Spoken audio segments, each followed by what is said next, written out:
Here is the latest from K2 Radio News. At last night's Natrona County School Board meeting, the Board of Trustees eyed a dairy bid from Prairie Farms at about $373,000 for the total estimated cost of dairy products in the upcoming school year.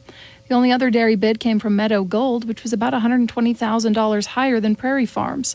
The board awarded Grandmere Restaurant Group the pizza bid at $9.50 a pizza. The other bidder was Papa John's at $9.99. Bank of America's bid was chosen as the tax-exempt 5-year bus financing to purchase 2 2024 Bluebird Vision gasoline buses and 4 24 Ford Expedition buses that are max fleet extra-large multi-purpose vehicles. Other higher bidders included Hilltop, First Federal Bank, First Interstate Bank, and Baystone Government Finance. Trustees awarded Forever Lawn Central Wyoming the contract for Bar None Playground's artificial turf and installation. Low Roofing of Wyoming LLC was the lowest responsible bidder to repair the Student Support Services roof at $130,000. The other bidder was Limmer Roofing Incorporated. And finally, the board approved Cone Incorporated's bid of $67,000 for the Natrona County School District elevator service. Its contract will run from June 1st of this year to June 30th next year. At tonight's City of Casper Council meeting, they will approve the summer open container area, which will be the same as last year's.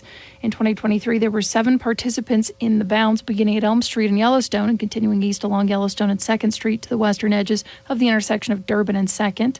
And on David Street, beginning its intersection with West Yellowstone and West 2nd Street, proceeding south on David Street, ending at West Midwest Avenue, and on Elm Street from Yellowstone and continuing south on Elm Street to the southern edge of the Yellowstone Garage's outdoor stage area, and on Ash Street from Yellowstone, continuing south to West Collins Drive, on the sidewalks only, and on Center Street from 2nd Street and continuing south on the sidewalk only, ending at Midwest Avenue.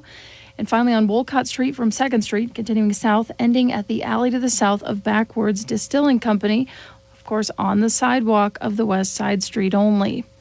No alley, side street, or parking areas provide for authorized possession of or travel with open containers.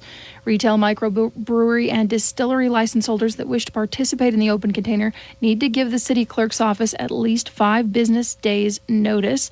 Participants will be required to send a digital copy of the wristbands to the city clerk.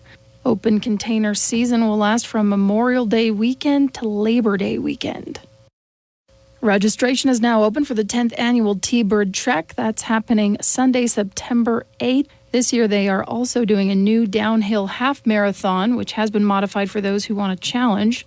Proceeds from the trek support scholarships for Casper College students, institutional grants, and alumni programs. Read more at K2Radio.com.